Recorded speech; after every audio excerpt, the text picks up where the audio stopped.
Hello, Andrea Barker Confidence Coach. I hope you're all safe and well during these unprecedented times that we're going through. But I do know a lot of people are feeling quite stressed and anxious with the situation that we're facing at the moment. And just a little note to say that it is okay to be feeling like that, especially when we're very uncertain with what's going on. And I would reiterate any advice that you've heard about, staying safe, keeping yourself indoors. As hard as it is, this will be over and there will be an end to it. I just thought I'd do a little video just to explain stress and anxiety and a couple of little coping mechanisms. So starting with stress, we need stress.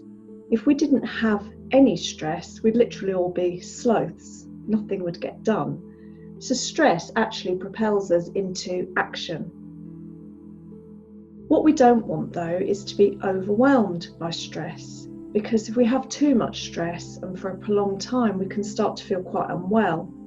And that then comes about dealing with things like time management, task management, and looking at ways of de-stressing, whether that's going for a walk. Some people find exercise really helpful, or maybe it's just chilling quietly, maybe doing some mindfulness or meditation and things like that. If we then look at anxiety and fear, again, we need a certain amount of anxiety and fear. Fear literally keeps us safe. Imagine if we didn't have any fear, then potentially we'd be putting ourselves in harm's way most of the time. Now there's a part of our brain that helps us to look for threats to our safety, to look for those things that may harm us and keep us safe. It's all about our survival. And that part of our brain is like this little minion here that has antennae that are looking out for threats to our safety. And this little minion also has loads of marbles. And what that minion does is will drop the marbles every time there's a threat, which starts the release of adrenaline and gets us ready to do fight, fright, flight. What happens with that adrenaline going around our body is that our heartbeat goes faster, our breath quickens, we can get clammy palms, and sometimes we can even feel sick. So we've all been there. That also happens when we're excited too. But when there is a threat to our safety, it's imperative we have that reaction so that we can fight our way out, or that we can freeze and stop ourselves being hurt, or that we can run. What happens when we are said to be suffering with anxiety is when this little minion here, his antennae and threat levels have gone up. We're in a state of anxiety. So nearly everything becomes a threat. And what happens is this little minion then continually is dropping marbles, which means you're continually in a state of fight, fright, flight.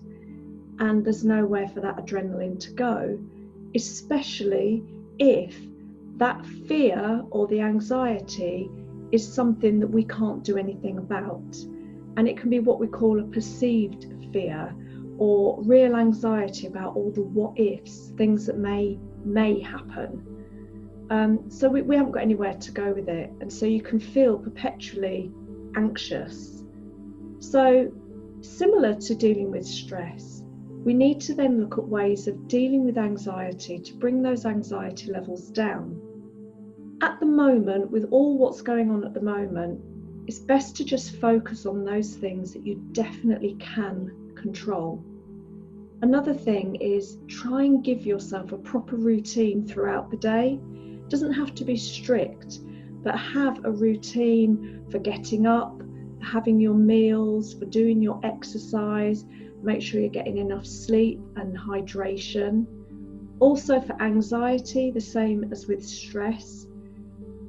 Doing exercise is brilliant for your physical and your mental health, but also it helps you get rid of that adrenaline.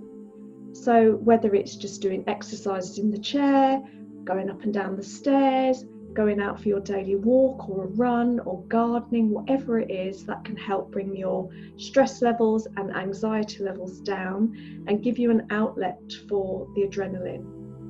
That might not suit you. For other people, it's about getting some peace and quiet, being mindful, de-stressing by having a bubble bath or something like that just takes you and puts you in a different zone. One thing that can do that immediately is your breath. So if you just breathe in for 4,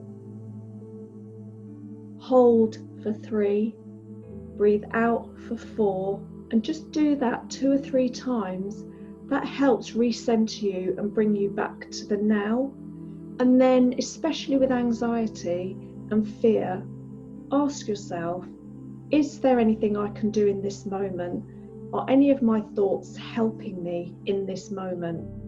If the answer's no, then find a better thought or distract yourself with doing something that you really like to do, or turn up the music, go and bake, go in the garden, go for that walk, whatever it is that helps.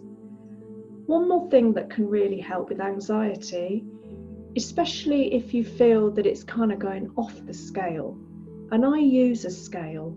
So when we're at 0, that's like, whatever. And you feel that your anxiety levels are going 5, 6, 7, 8, even a 10, where you're really feeling panicky. What you can do is press what's called your pain point. So where your collarbone is, about 1.5 inches down is where mine is. If you press, so mine's there, when you press this quite firmly, it's like pressing a bruise. So what you can do if your anxiety levels are going off that scale is press, tell yourself, I'm okay, and take some nice breaths. So remember, in for 4, hold, out for 4, and tell yourself, I'm okay. And that can really help bring those anxiety levels down.